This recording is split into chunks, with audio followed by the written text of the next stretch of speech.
Hi guys, so this is part 2 of the expenditure reducing and switching policies. So if you haven't watched part 1, I suggest that you go and watch part 1 first and then you can come back to this video.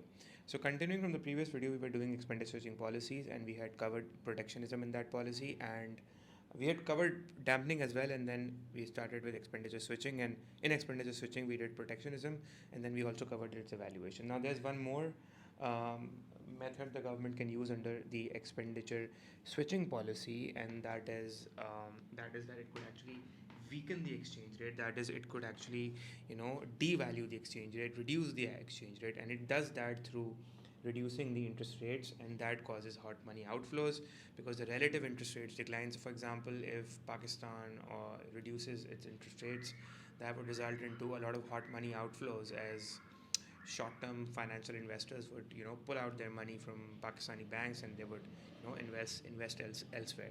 So the supply of rupee would rise, and that would devalue the rupee, right? And then again, another way this what the State Bank of Pakistan could do is that it could buy up foreign currency by selling domestic currency. So from rupees it could buy up the foreign currency, and then if it's buying foreign currency by selling the domestic currency, so it's kind of increasing the supply of the domestic currency, right? So these two policies would actually devalue the currency, and in fact, I have made another video on devaluation. It's in my list of videos, so you guys can check that out as well. So guys, it would devalue the currency, and then devalue the effect of devaluation would be, so let okay. So I'll take the example of pound and dollars, and let's say if a pound is like worth $10, and now a pound is now worth $6, so pound devalues. So what happens is that your imports become cheaper, sorry, your imports become expensive, because now you can only buy $6 worth of goods from the US. Instead you were able to import $10 worth of goods, so a pound is now worth $6 in US currency, right? So the import become expensive. However, the exports become cheaper. Why the exports become cheaper? Because the U.S. citizen firms only have to pay $6 to buy the same £1 worth of goods.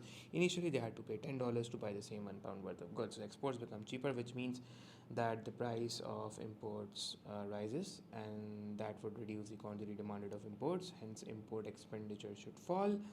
And since the price of exports have gone down, the quantity demanded of exports should go up, and hence export revenues should go up. And if import expenditure and export revenues are falling, it means that your net export revenue is actually rising. If your import expenditure is falling and your export revenues is rising, it means that your net export revenue is rising, and as a result of that, it would reduce the deficit on the current account. Your trade deficit would go down, and that is quite beneficial for the country, and that is what we were intending to do, right? But you also need to understand that regardless of whether the PED for exports, right, even if you say that the PED for exports is less than 1, even then, at least if you reduce the price, if the price of exports go down, then the quantity demanded for exports would go up. So there would be some increase in export revenue. So export revenue would definitely rise, but it wouldn't be rising to that extent if the PED for exports is less than 1. But anyways, the point is that your net export revenues will rise if the currency devalues. But you need to understand that if your PED for, let's say, imports is less than 1, so and your import prices are rising, so the quantity demanded of imports would fall, but it wouldn't fall relatively higher, right? It would fall, but by a very small amount, right? And as a result of that, what is going to happen is that instead of import expenditure falling that we have assumed over here, import expenditure would actually go up. And if this happens, if your import expenditure goes up, you need to make a lot of export revenues in order to offset the import expenditure, or in order to finance that import expenditure. And if, let's assume that so basically now you need to sell a lot, right? You need to make a lot of export revenues in order to finance this import expenditure, or to offset this import expenditure, if you want to have a positive impact on your trade deficit, if you want to reduce that deficit, right? But let's assume, guys, that your PED for exports is less than 1 as well. Now if your PED for exports is also less than 1, it means that you know um, your the devaluation has caused the price of exports to go down, and the quantity demanded of exports to go up. Like I said, that if the PED for exports is less than 1, if it's less than 1, then the price of exports go down and quantity demand for exports go up but by a relatively small amount. So in any case, the export revenue would go up, but by a relatively very small amount. But the problem is that since the export expenditure, but the problem is that since the import expenditure is quite high, the import expenditure is quite high. So you know what, the import expenditure is offsetting the export revenues. What I'm trying to say is that if price of exports go down, the quantity demand of exports go up, and that increases your export revenues. But the amount of export revenues increase is quite less than the amount of increase in your import expenditures. And what's actually happening is that, you know, like I said, a lot of export revenue is required to offset the import expenditure. But since the export revenue has increased but by a very small amount, but the import expenditure has actually kind of increased by a huge amount, so the import expenditure now exceeds, guys, the export revenue. So a lot of people say that if the currency devalues and the PED for imports and exports is less than one, the devaluation does not work. But it did never explain it. So this is the reason, because guys, the chain of analysis is very important. So this is the reason that you will give in the exam. Okay. So since the import expenditure exceeds the export revenues, there is a net outflow, right? There's a net outflow of money, and that actually results into the worsening of the current account deficit. So instead of improving the deficit, your deficit has worsened. And when will this happen? This means that your devaluation is not effective. The devaluation was rendered ineffective. Instead of reducing the deficit got worsened. This would happen when the PED for imports and your PED for exports, if the PED for imports and exports is actually less than one.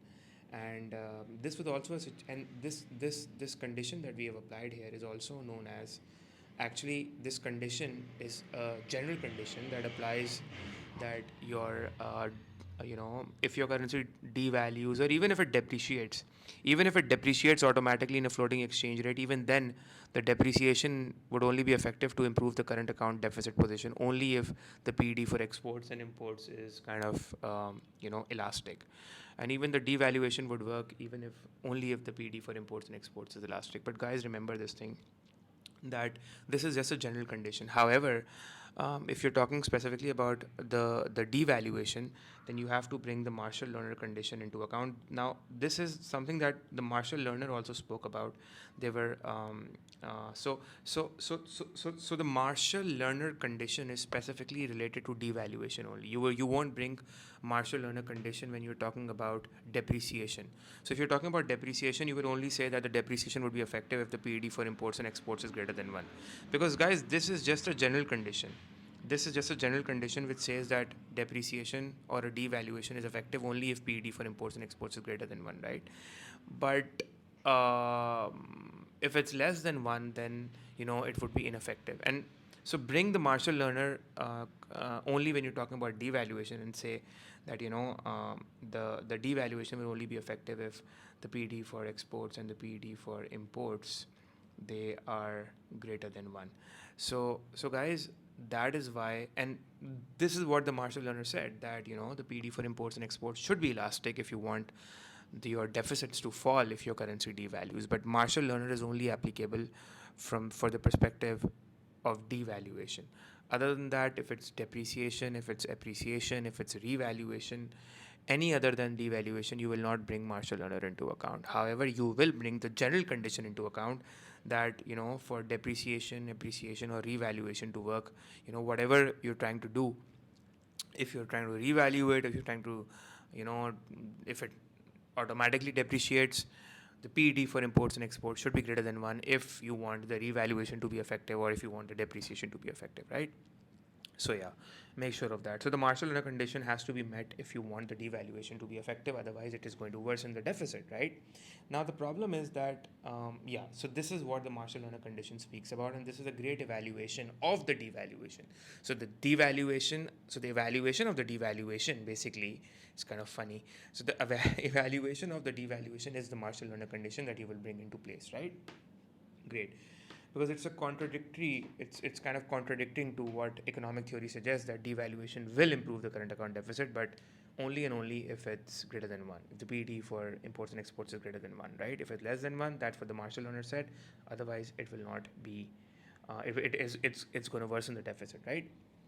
But the problem is that the fact that the Marshall-Lerner condition, that is the PD for imports and the PD for exports being greater than 1. Now, remember, guys, whenever I'm talking about the Marshall-Lerner condition, I'm only speaking from the perspective of devaluation, where the government has intervened and devalued, not from the purpose of depreciation, right?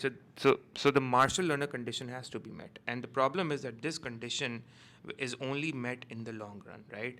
This condition is only met in the long run. It is not met in the short run, and the reason is why it is not met in the short run is that in the short run, it's difficult for consumers plus the firms to switch. First of all, it's difficult for them to find alternative substitutes. So, for example, in because of a devaluation, if let's say, or even a depreciation, in fact, but for a depreciation, we're not going to mention the Marshall-Lerner word.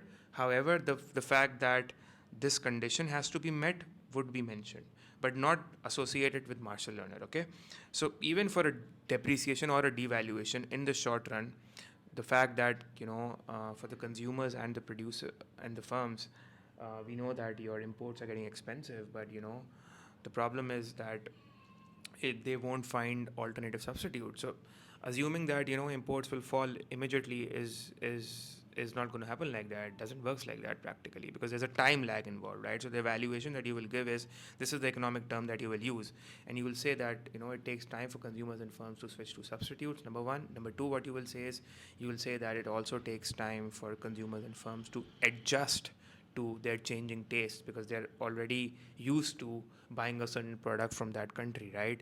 Even consumers are used to consuming that product. And the third reason is, why is it inelastic in the short run, is that firms have contractual agreements, right? So maybe you have a contractual agreement with a firm for 3 years or 5 years for importing that product from that particular firm. So even if your currency depreciates or it devalues, still you will still end up buying from that company or that country, because you have a contractual agreement with it. And that is why the current account actually, the deficit in the current account on the balance of trade actually worsens before it actually starts improving. And so we say that the deficit actually worsens before it improves, right? So the deficit worsens before it improves, right? So the fact that the deficit worsens before it improves can also be shown on a diagram. And because we know that we have to make the assessment objective 3, we have to make sure that we fulfill assessment objective 3. So that, guys, the diagram is the J curve. What is the J curve? The J curve is just a shape of the diagram, and on which the diagram has been named. And it's quite simple, where you will make a line like this, and then you will make a line like this, and then you will say that we are measuring time on the x-axis, and on the y-axis we are measuring the current account surplus over there above the origin, and below the origin we are measuring the current account being in deficit. And we'll say that if, let's suppose, we have a deficit, let's say at this point, and so the deficit should actually go down, that is, sorry, the deficit will worsen, the J curve would go down, indicating that deficit would worsen before it would worsen before it actually improves. So like this. In fact, I'll just make it, the deficit would worsen before it actually improves, and it gives the shape of a J, and that is why it's known as a J curve. That as time goes by, the deficit goes down before it actually moves, and then ultimately your current account goes into a surplus. So the deficit is actually, from this point, the deficit is worsening before it actually starts improving, and here we see that the deficit starts to reduce, and then it goes into a surplus. So guys, this is the J curve effect, and the J curve effect results where the current account position is moving initially into an initial deficit. There's the initial deficit results into a worsening of the deficit before it actually improves, and then we see that there is a recording of a surplus after a noticeable time lag, right? And by that time, if the countries have a contractual agreements, the contracts might end, and the economic agents, that is the consumers and the firms, might have adjusted to new products and from other countries, and they would have found alternative substitutes. But we have to assume, given that the exchange rate permanently is lowered, right? It's not that permanently is actually, I'm writing the wrong spelling of permanently. So before the exchange rate is actually permanent, okay, I don't know what's happening. Permanently lowered, right? So the exchange rate is permanently lowered, which means that the exchange rate is lower, right? It's not that the exchange rate is permanently lowered in the sense that it will be lowered forever, but for a considerable period of time it is lowered. And so the fact that this diagram will take this shape is only if that exchange rate is um, is lowered as it was, or the devaluation should persist. It's not what if. So what if the devaluation, if the devaluation ends and the government revalues the currency. So this J curve will be void. I mean, this J curve will not take effect, or your current account deficit will not convert into a surplus, because you can write that as an evaluation of J curve as well. That you have to we are assuming that the exchange rate is permanently lowered, right? So yeah, this is it. And but then again, so this is quite a positive effect of exchange rate weakening. That if you weaken the exchange rate, if you devalue the exchange rate, your your current account deficit actually reduces. But then the evaluation is that in the short run, the Marshall Lerner is not met, and as a result of that, the J curve effect results in. Okay, great. Now, guys, moving forward, there's an evaluation of the fact that if you're saying that the exchange rate weakens and the deficit reduces, there's an evaluation that I'm going to write. In fact, I have 2 3 evaluations that you must know. So the first evaluation I would say is inflation, guys, and this is a very important evaluation because what will happen is that weakening the currency would result into demand for inflation. And why is that? This is because weakening the currency would increase export revenues. So the export revenues would go up and the import expenditures would go down, which means that net export revenues would go up, which means that aggregate demand would go up.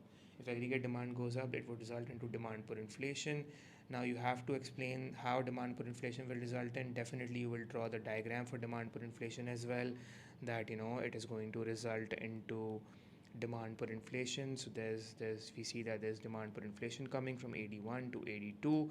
We see that the price level is rising P1 to P2. This is the level of full employment YFE, and we see that our national income is rising from Y1 to Y2. Okay, perfect. And we have inflation here, right? But then again, we're not going to complete like this because we haven't explained why demand pull inflation is occurring. So the reason why demand pull inflation occurs, guys, is because when AD rises, the firms utilize their existing factors of production. So there's a lot of pressure on the existing factors of production. And the closer we are to the full employment, the less factors of production, the less slack we have on the factors of production. So the more pressure there is on the factors of production. So what happens is that it results into a rise in factor price, right? So factor prices rises, guys, and then this feeds through the economy.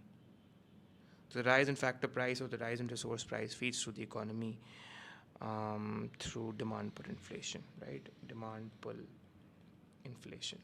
And it's not only that demand pull inflation would result in, it would also result into cost push inflation, especially if the PET for imports is inelastic. And what if the country is importing important key raw materials, key commodities?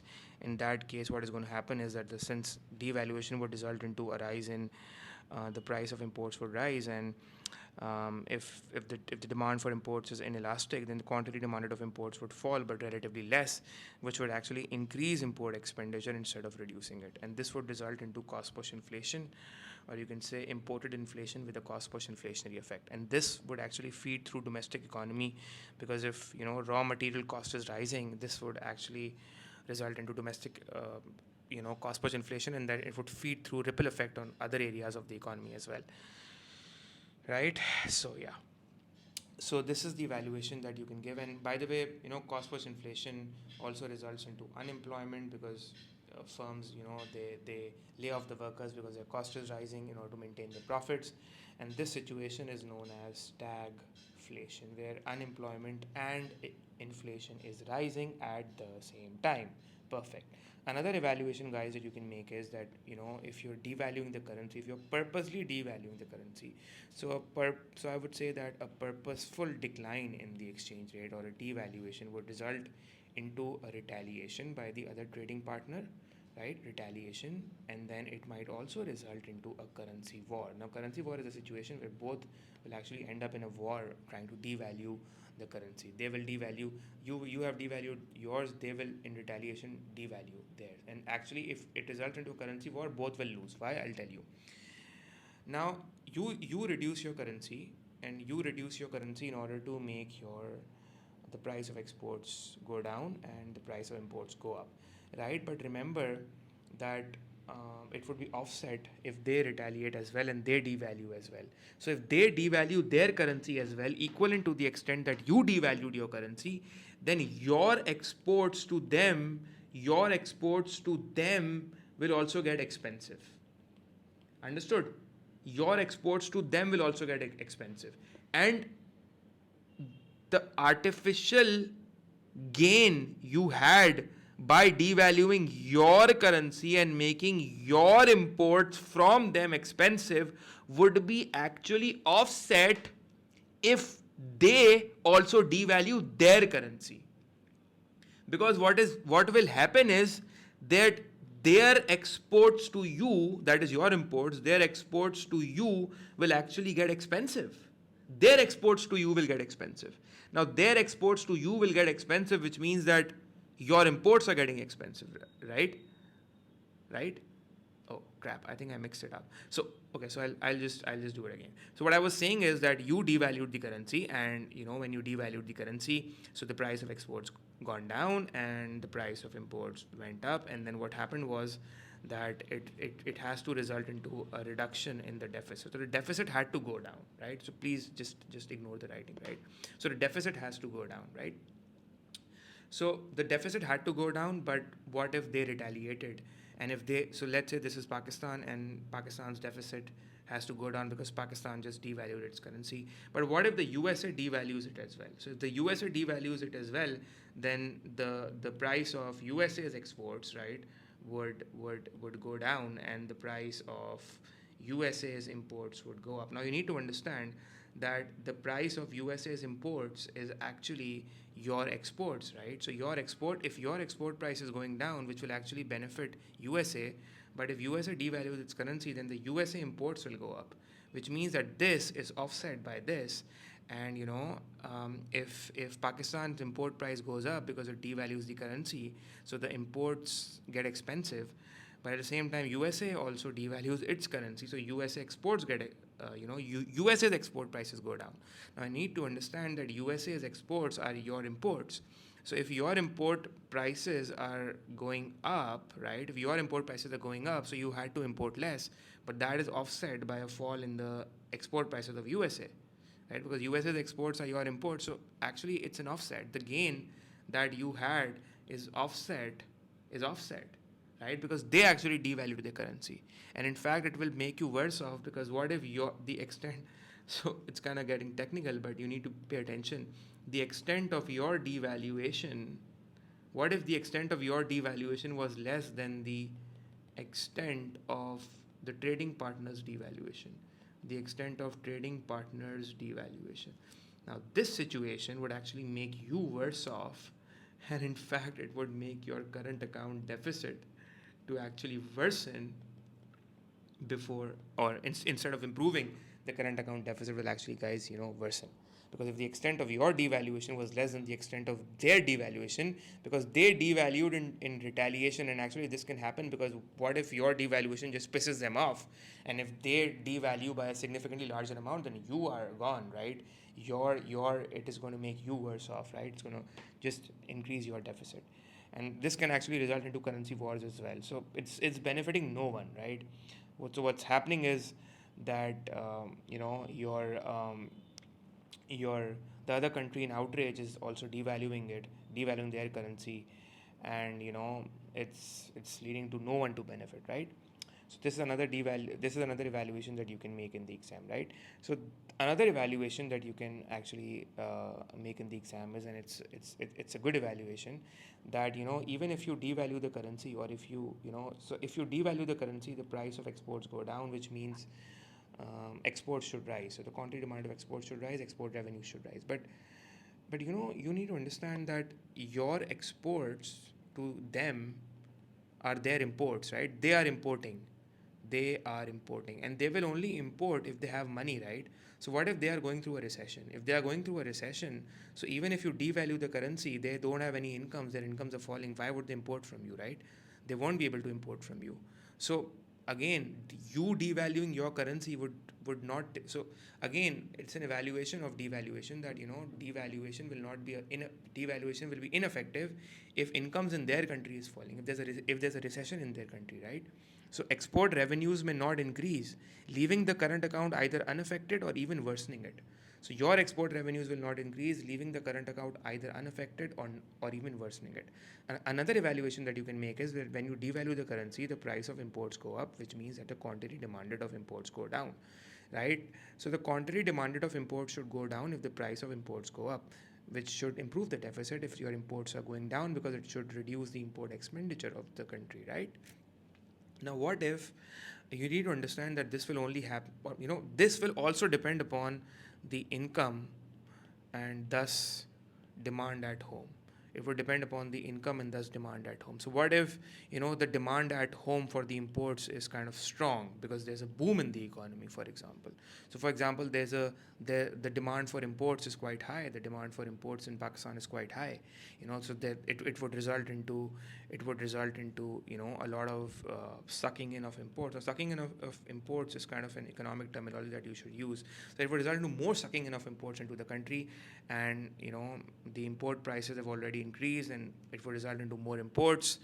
And as a result, the import expenditure, instead of reducing, would actually rise, and or you can say that the import expenditure may not decrease.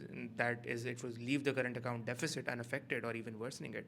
So guys, this is it. This is the evaluation, and this is what you're going to write if a question on expenditure reducing and dampening and switching policies come. These are different methods in which the government tries to reduce the current account deficit, either by targeting the aggregate demand through contractionary monetary and fiscal policy that we covered in expenditure dampening or reducing policies, or through protectionist measures or devaluation methods that we covered in expenditure switching policy. So guys, this is it. I hope you enjoyed the video. I wish you all the best. I'll see you all around in the next video. Till then, take care.